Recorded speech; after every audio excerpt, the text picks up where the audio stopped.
Mrs. Camacho started some Zentangles yesterday with Miss Matrician's class. And they're not quite finished, but here's a little example of the way that you can use line and shape and coloring to make repeat patterns. So today, I'm going to ask you to make 3 circles. I have 1. And ways that you can make a repeat pattern in a shape is to use line. So things like straight, curly, bumpy, zigzag, wavy, those sorts of things, lines. You can also use shapes.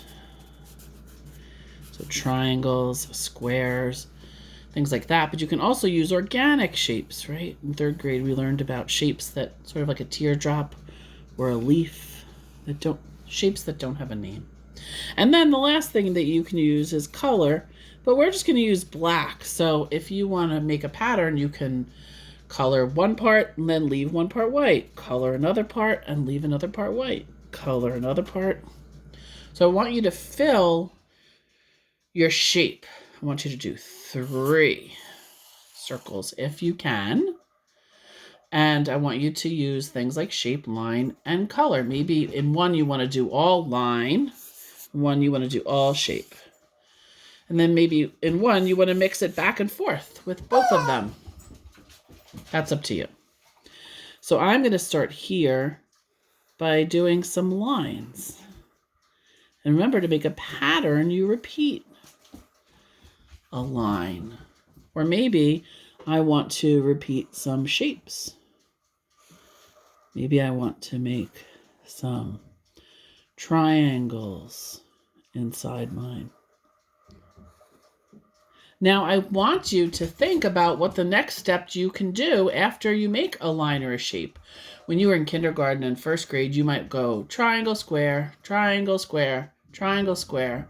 But what if you have a triangle and then you say, I want to do some straight lines. And then you want to make a pattern by coloring every other one. So a Zentangle should be fun. It's a fun way to pattern. I don't want you to think really hard about what it's looking like. I want you to draw the lines that sort of make you happy or feel natural. Sometimes I just might want to draw bumpy lines. And then inside my bumpy lines, I might want to draw straight lines. What different shapes and lines and parts of the coloring can you use to fill your circles to make a pattern? I can't wait to see.